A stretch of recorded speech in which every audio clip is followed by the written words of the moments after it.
तो आज हिस्ट्री में देखते हैं कुछ समाज सुधारक हुए और समाज सुधारक के साथ में कुछ आंदोलन भी हुए, कुछ रूढ़िवादिताएं प्रथाएं थी तो उन्हें समाप्त किया गया। सबसे पहले देखते हैं, आप बताइए आत्मीय सभा, क्या इसके बारे में जानते हैं? आत्मीय सभा की स्थापना कब हुई? 1815। ठीक है, आत्मीय सभा की स्थापना 1815 में हुई और किसने की? राजा राम मोहन राय ने। राजा राम मोहन राय।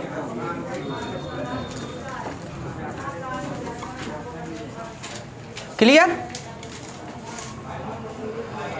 तो राजा राम मोहन राय ने आत्मीय सभा की स्थापना 1815 में की और इसके बाद राजा राम मोहन राय ने 1828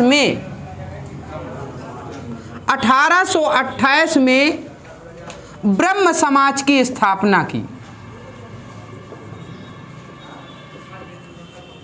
ब्रह्म समाज की स्थापना।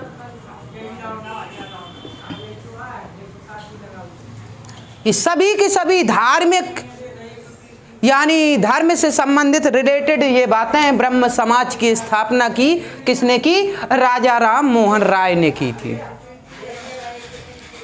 इसके बाद राजा राम मोहन राय का एक और अहम योगदान रहा 1829।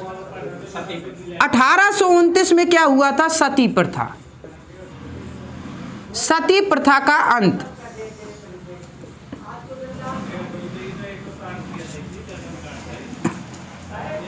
ठीक है, तो राजा राम मोहन राय से जो क्वेश्चन बनते हैं एग्जाम में, सबसे मेन डेटें 3 हो गई।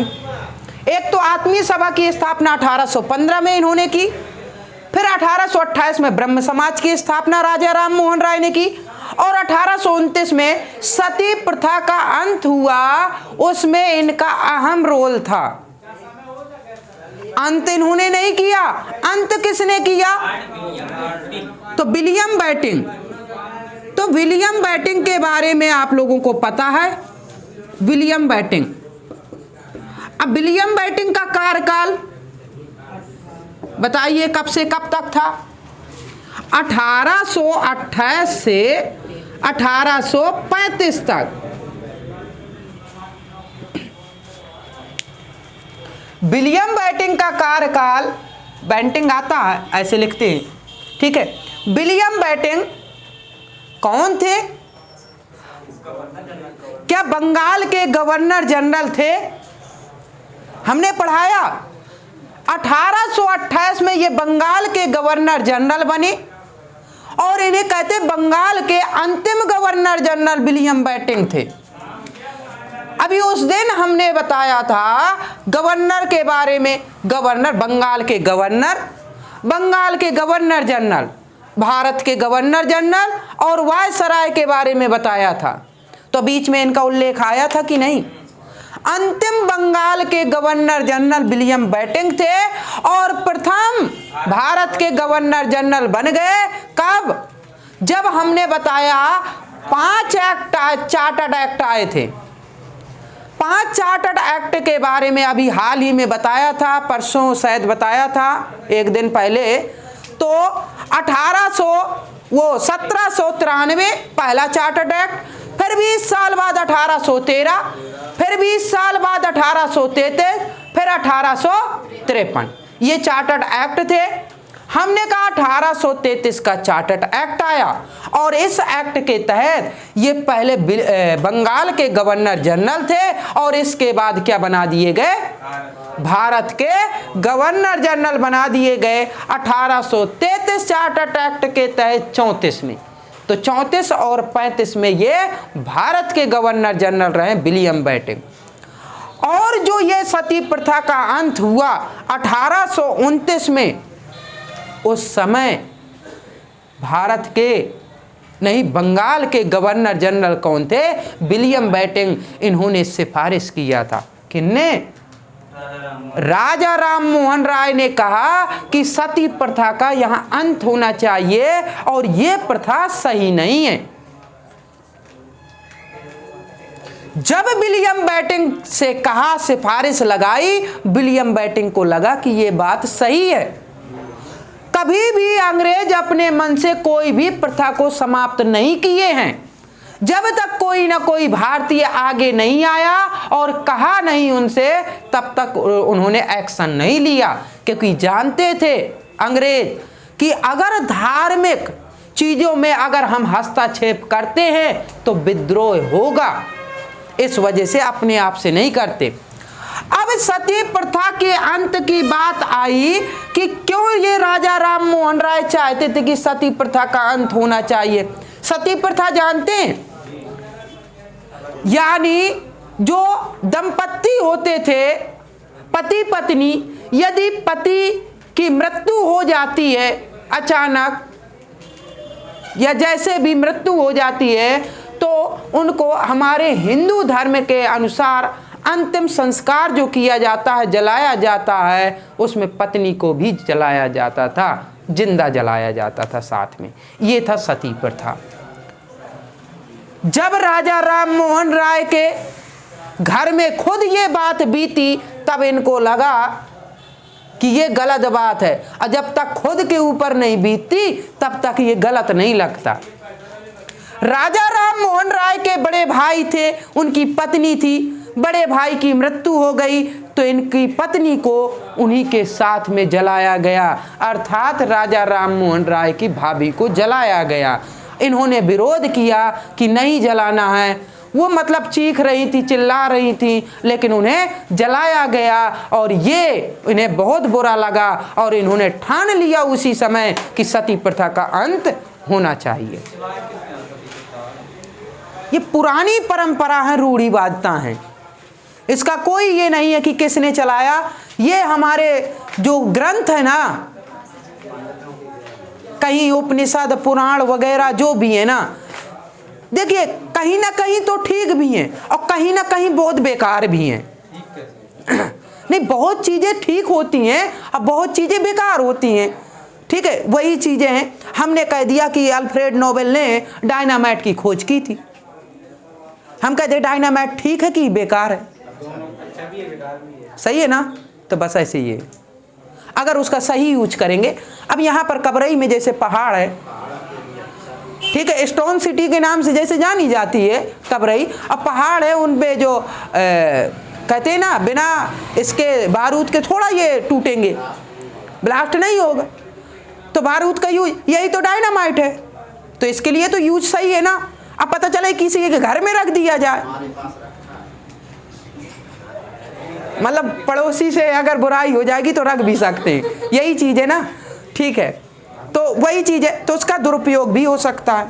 ठीक है, तो ये चीजें ऐसे ही, ये उपनिषद हो, चाहे पुराण हो, चाहे वेद हो, बहुत से ऐसे, जैसे मनु स्मृति थी, उसमें ये कहा गया था कि महिलाओं को शिक्षा नहीं देना चाहिए, ये चीजें थे, तो ये गलत है ना।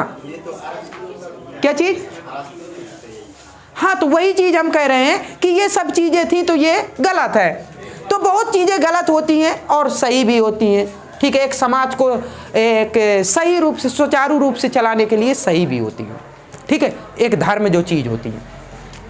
विलियम बेंटिंक, जब राजा राम मोहन राय के ऊपर बीती, इन्होंने कहा कि ये इसे मिटाया जाए और विलियम बेंटिंक ने इस पे कार्रवाई की और इसे सती प्रथा का अंत इन्होंने किया। इस वजह से श्रेय किसका जाता है? विलियम बेंटिंक ने सती प्रथा का अंत किया, लेकिन सिफारिश किसने की थी? राजा राम मोहन राय ने की थी, इस वजह से इनका उल्लेख आता है। ठीक है, अगर आधुनिक पुनर्जागरण काल का कहा जाए कि व्यक्ति भारत में कौन हुआ जिन्होंने भारत की सोई हुई जनता को जगाया, वो कौन हुए? राजा राम मोहन राय। धार्मिक क्षेत्र में इन्हें माना जाता है। ठीक है, राजा राम मोहन राय को। बात आती है राजा राम मोहन राय की, ये देखिए 3 डेटें तो फेमस है ही इनकी, जो एग्जाम में पूछी जाती है।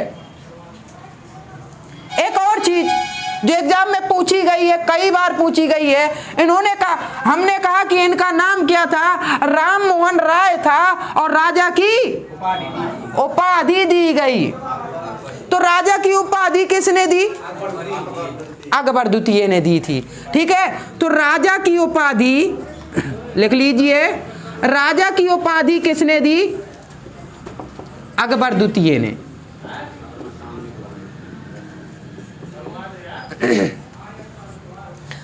तो राजा की उपाधि अकबर द्वितीय ने दी। अकबर द्वितीय कौन है? हमने पढ़ाया, उत्तर मुगल काल में एक शासक हुए अकबर द्वितीय, जिनका कार्यकाल रहा अकबर द्वितीय को 1800 लिख लीजिए 1806 से 37 तक कार्यकाल रहा। सही है कि नहीं?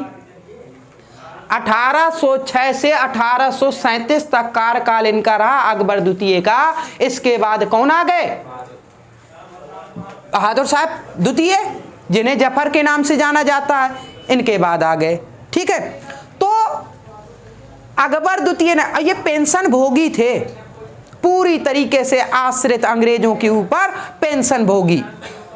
इन्होंने कहा अब थोड़ा खर्चा कम हो गया है, एक काम करो, राम मोहन राय को कहा कि आप राजा हैं, आप राजा हैं और हमारी सिफारिश के लिए आप कहाँ चले जाएं? ब्रिटेन चले जाइए। ठीक है, ब्रिटेन चले जाइए और वहां पर, ठीक है, सम्राज्ञी से कहिए कि हमारी अभी पेंशन कम है, थोड़ा बढ़ा दीजिए। तो इन्होंने, अकबर द्वितीय ने भेजा था राम मोहन राय को और इन्होंने कहा कि आप राजा हैं और राजा की उपाधि ऐसे मिली थी। और ये राजा राम मोहन राय भी खुश हो गए कि बताओ, एक राजा जो है हकीकत में वो हमें राजा कह रहे हैं, हम जाएंगे। और ये चले गए। ठीक है, जब ये राजा राम मोहन राय चले गए ब्रिटेन, तो इन्होंने सिफारिश की बात की, लेकिन दोबारा लौट के नहीं आ पाए। 1833 में, ठीक है, इन्होंने सिफारिश कर दी और 1833 में ब्रिस्टल, ठीक है, ब्रिटेन में एक स्थान है ब्रिस्टल, ब्रिस्टल में इनकी मृत्यु हो गई। लंदन में नहीं आता है ऑप्शन में, बताइए राजा राम मोहन राय की मृत्यु कहाँ हुई? तो ब्रिस्टल में हुई। ठीक है, और वहीं पर इन्हें, ठीक है, अंतिम संस्कार वगैरह किया गया और शायद ऐसा मिलता है, जो भी बनाया जाता है कब्र टाइप में, वहीं पर बना हुआ है इनका। ठीक है, ब्रिस्टल में ही है। ठीक है, ये चीजें, तो ये राजा राम मोहन राय से संबंधित ये प्रश्न थे और ये प्रश्न पूछे जाते हैं। ठीक, इसके बाद आगे बढ़े, सबसे मेन है, अहम है, ये यहां से क्वेश्चन पूछे जाते हैं। ठीक है, इसके बाद आते हैं, एक नाम सुना होगा, तत्वबोधिनी का नाम सुना है क्या? बताइए, तत्वबोधिनी की बात है।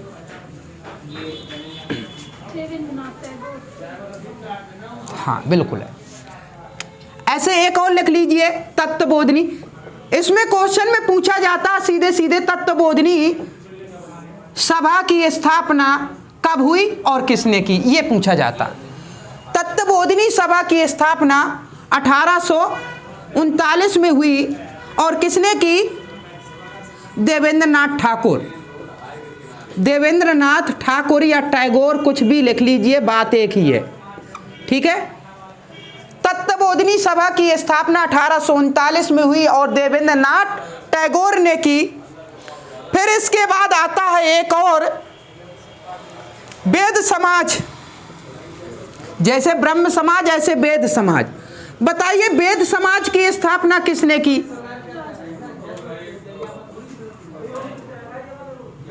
स्थापना किसने की वेद समाज की?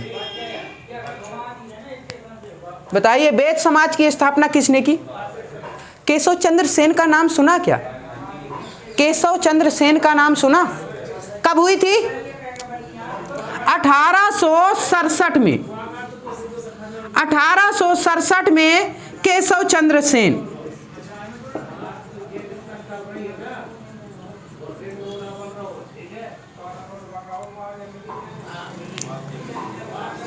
ब्रह्म समाज के दो भाग में बंटवारा हुआ था, वो कौन कौन से दो भाग थे? आदि ब्रह्म समाज और साधारण ब्रह्म समाज, दो भागों में बंटवारा हो गया था। तो आदि ब्रह्म समाज और साधारण ब्रह्म समाज, साधारण तो वही बना रहा, अब फिर एक आदि हो गया, दो भागों में बंटवारा, अलग अलग मान्यताएं थी ना। उसमें से एक रोल केशव चंद्र सेन का भी रहा कि बंटवारा कराने में। केशव चंद्र सेन क्या थे? केशव चंद्र सेन हमारे जैसे एक अध्यापक थे। केशव चंद्र सेन एक हमारे जैसे अध्यापक थे और वो ज्ञान बांटते थे जैसे हम बांटते हैं, लोगों को ज्ञान बांटते थे, ऐसा करो ऐसा करो, ठीक है, टाइम से जगा करो, 4 बजे से स्टडी किया करो, ठीक है, ऐसे बांटते थे। ये ब्रह्म समाज के ये व्यक्ति थे, तो अपना ज्ञान तो बताएंगे कि भाई इतने बजे जग कर योगा करो, फिर पढ़ाई करो, कंसंट्रेशन करो, पूजा पाठ करो, जो भी जैसा भी है, तो वो ऐसे बताते थे, एक टीचर थे। और जब बात आती थी खुद पे, ठीक है, तो खुद नहीं ऐसा करते थे, ठीक है, खुद नहीं 4 बजे दूसरे को जगने के कहते थे या खुद 6 बजे जैसे जगे, बात यही हो गई।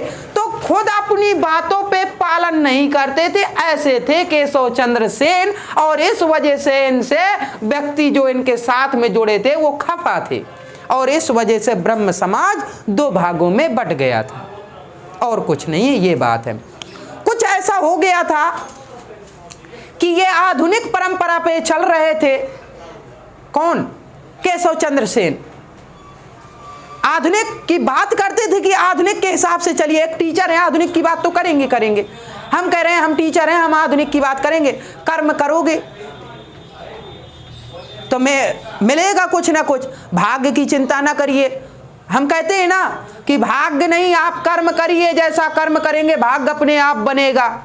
लेकिन हम खुद कहने लगे अब भाग्य में जो लिखा होगा वही मिलेगा, ठीक है, हम खुद कहने लगे। आप लोगों को कह रहे हैं कि कर्म करिए भाग्य बनेगा, और हम खुद उस पे कहने लगे कि भाग्य जैसा भाग्य में लिखा होगा वैसे मिलेगा। तो ऐसे केशव चंद्र सेन थे, आधुनिक बात करते थे। लेकिन जब इनकी पुत्री की बात आई, पुत्री की शादी की, तो इन्होंने कैसे की, जो पुरानी प्रथाएं थी उसी आधार पे कर दिया, और इस वजह से लोग नाराज हो गए थे, ठीक है। ये चीजें हैं, ये ऐसी कहानियां हैं इनके बारे में, तभी ये खफा हुए थे, ठीक है। तो वैद्य समाज की स्थापना हो गई 1867 में केशव चंद्र सेन। एक 1867, अच्छा, एक प्रार्थना समाज भी है क्या?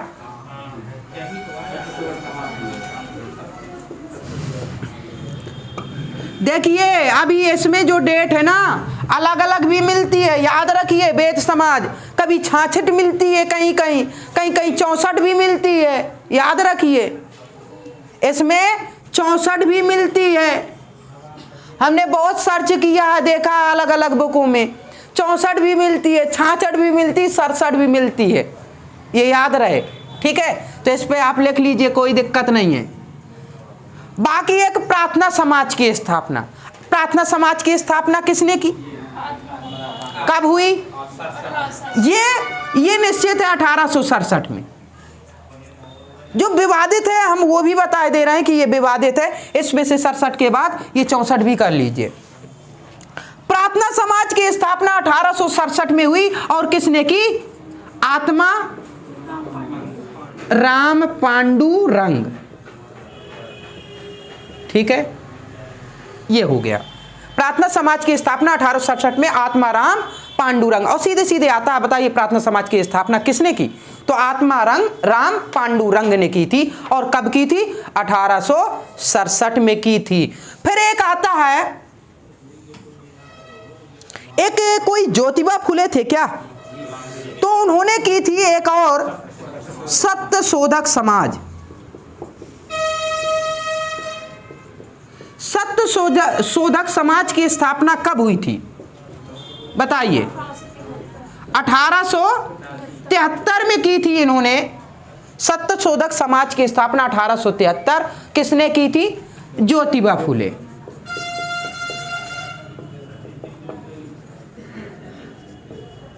ज्योतिबा फुले ने की थी। ज्योतिबा फुले कि एक बहुत अच्छी पुस्तक है जो हमेशा एग्जाम में पूछी जाती है, ये जरूर लिख लीजिए, गुलामगिरी।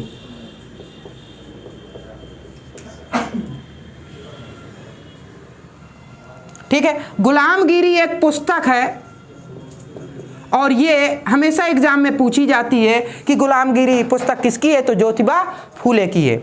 सत्यशोधक समाज की स्थापना इन्होंने की और कब की, 1873 में। अच्छा, एक चीज बता सकते हैं क्या, ज्योतिबा फूले की पत्नी का नाम क्या था? ठीक, तो इनकी पत्नी का नाम था, लिख लीजिए, सावित्रीबाई फूले। सावित्रीबाई फूले एग्जाम में पूछे जाते हैं ये क्वेश्चन। ज्योतिबा फूले की पत्नी सावित्रीबाई फूले और भारत की पहली महिला जो अध्यापक हुई, अध्यापिका कह सकते हैं, पहली महिला अध्यापिका भारत की। आप समझ लीजिए, अगर भारत की पहली अध्यापिका हैं ये, अध्यापिका लिख लीजिए। क्लियर? इनसे पहले कोई भी अध्यापिका नहीं हुई है, लेकिन ये अध्यापिका थी, पहली भारत की पहली अध्यापिका सावित्रीबाई फूले थी, ज्योतिबा फूले जी की पत्नी थी। इनकी पुस्तक का नाम गुलामगिरी है और सत्यशोधक समाज की स्थापना इन्होंने 1873 में की थी। ठीक है, इन्हें कहा जाता है ये हमारे कास्ट के थे। ठीक है, कुशवाहा थे ये। क्यों, अच्छा नहीं है क्या? ज्योति नहीं है, ज्योतिबा है।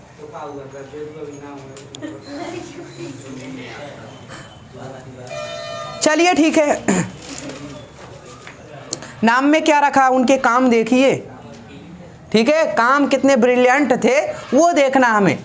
तो ब्रह्म समाज हो गया, तत्वबोधिनी हो गए, वेद समाज हो गया, प्रार्थना समाज हो गया, सत्यशोधक समाज हो गया, एक रह गया आर्य समाज। ठीक है, अब आर्य समाज के बारे में देखते हैं। बताइए आर्य समाज की स्थापना किसने की थी? आर्य समाज की स्थापना, आर्य समाज की स्थापना कब हुई थी? 1875 में। और किसने की? संस्थापक हुए, लिख सकते हैं, ऐसे लिख लीजिए, संस्थापक दयानंद सरस्वती जी।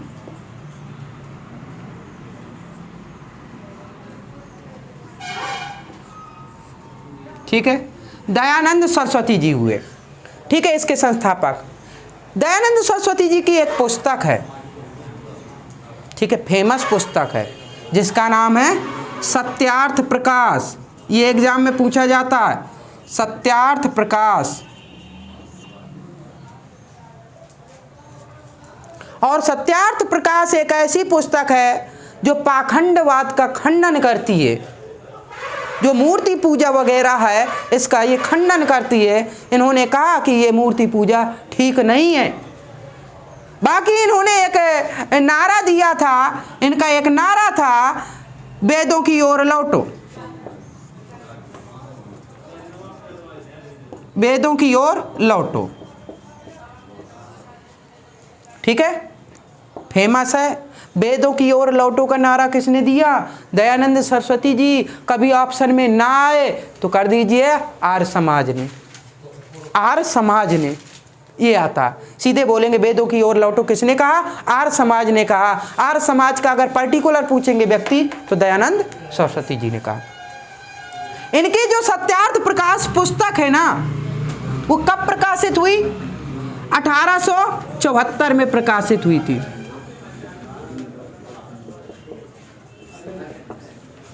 सत्यार्थ प्रकाश जो पुस्तक है 1874 में प्रकाशित हुई थी और 1875 में इन्होंने आर्य समाज की स्थापना कर दी थी। दयानंद सरस्वती जी का गुरु का नाम बताइए। दयानंद सरस्वती जी के गुरु का नाम क्या था? ब्रजानंद का नाम सुना? ब्रजानंद जी थे। सरस्वती के गुरु का नाम गुरु थे और इनके गुरु का नाम ब्रजानंद।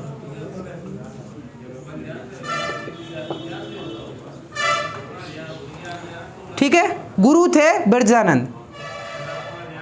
अगर हम कहें सरस्वती जी के, दयानंद सरस्वती जी के मूल नाम आ जाता है, बताइए मूल नाम क्या था? मूल नाम मूल शंकर। इनका मूल नाम था, वास्तविक नाम था मूल शंकर, बाद में नाम पड़ गया दयानंद सरस्वती। अब इनको ना कहिए कि ये कैसा नाम है, इनमें भी सरस्वती लगा है। ठीक है, बहुत पहुंची हुई हस्ती हैं, इनकी पुस्तक पढ़िए सत्यार्थ प्रकाश, तब पता चलेगा कि इनमें क्या क्षमता थी।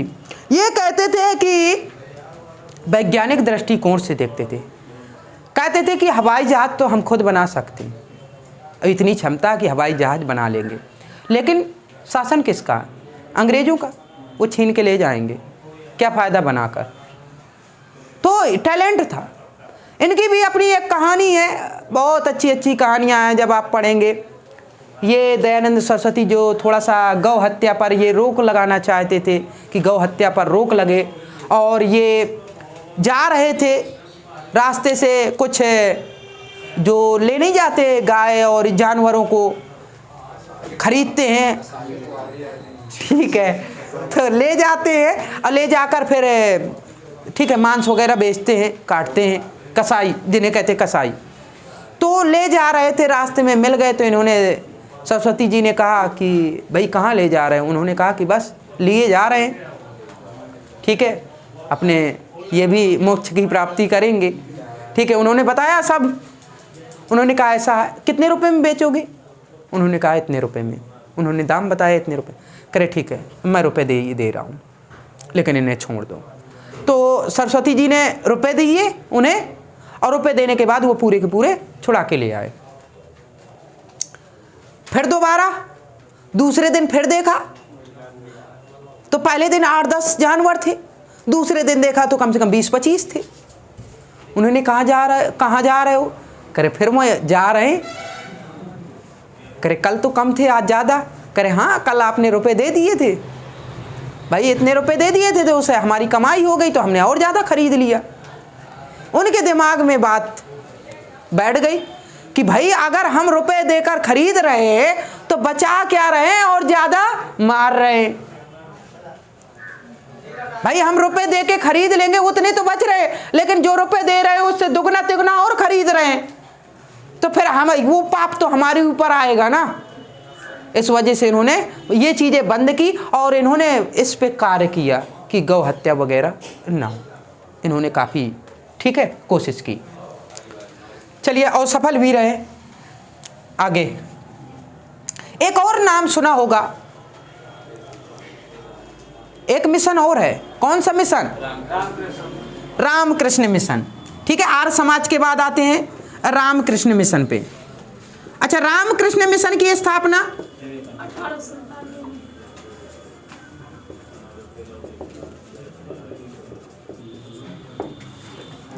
1897। बताइए किसने की? स्वामी विवेकानंद जी ने।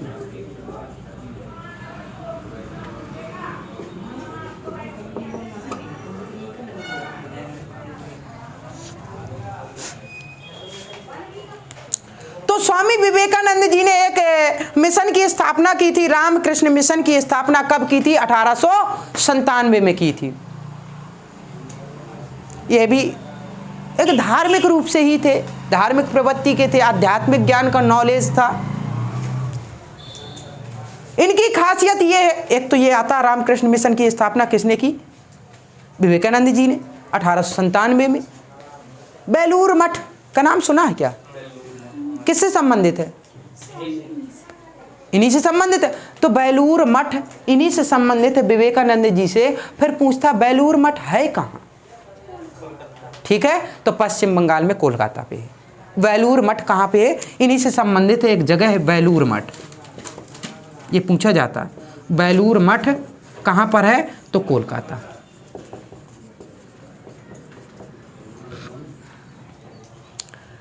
विवेकानंद जी तो फेमस कब हुए? विवेकानंद जी को कहता हिंदुस्तानी क्या कहा जाता है? हिंदुस्तानी तूफानी हिंदुस्तानी।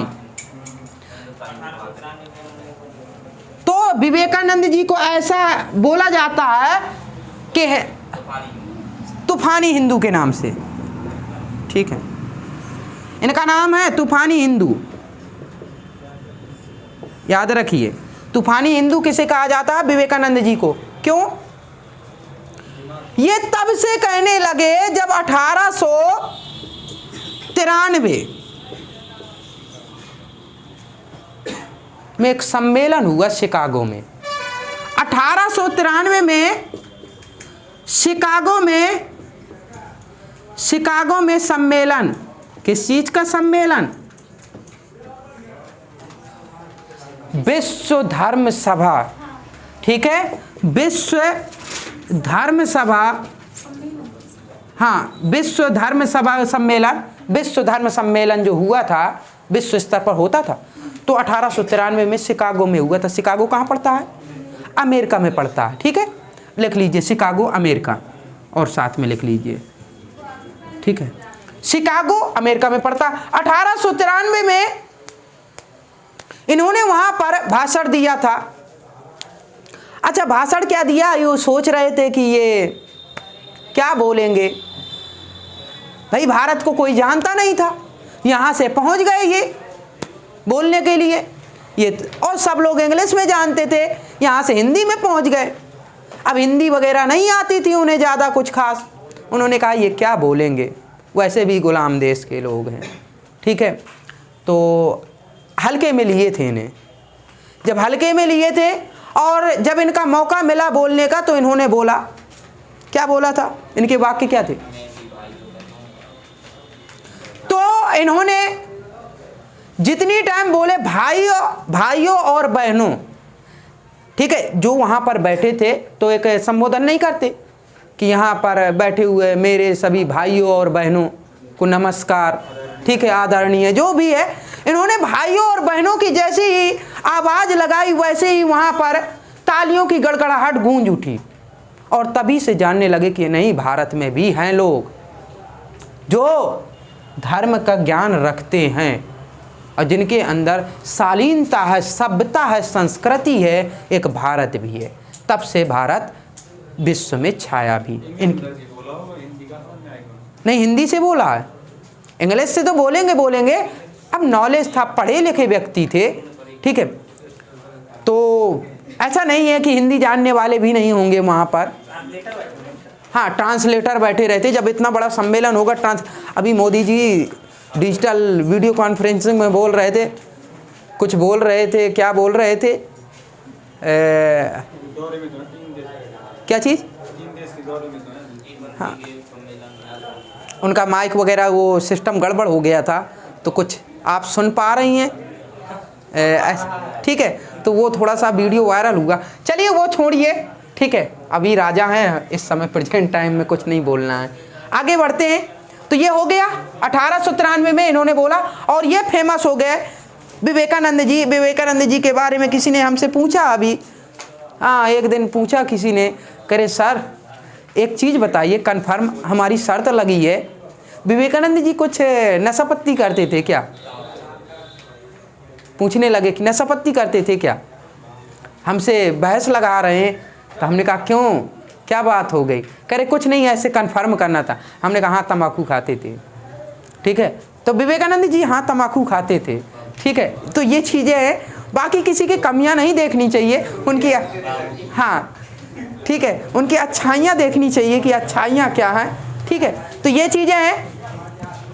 और ये महान व्यक्ति हैं विवेकानंद जी, जैसे दयानंद सरस्वती जी हैं वैसे विवेकानंद जी भी महान हैं। और कहते हैं ज़्यादा विवेकानंद ना बनिए, जब पढ़ते हैं ना ज़्यादा होशियार हो जाते। टैलेंटेड व्यक्ति थे, कहते हैं एक बार किताब को उठा लिया और एक बार फेर लिया, पूछ लीजिए कहीं से भी, ये टैलेंट था इनमें। अच्छा, विवेकानंद जी का मूल नाम क्या था? बहुत सही, विवेकानंद जी का मूल नाम लिख लीजिए, नरेंद्र नाथ दत्त। नरेंद्र नाथ दत्त पूरा नाम हो गया, और ये मूल नाम था विवेकानंद जी का, ठीक है। यहीं पर लिख लीजिए, ठीक है। विवेकानंद जी के मूल नाम था नरेंद्र नाथ दत्त, ठीक है। तो आज के लिए इतना ही काफ़ी है।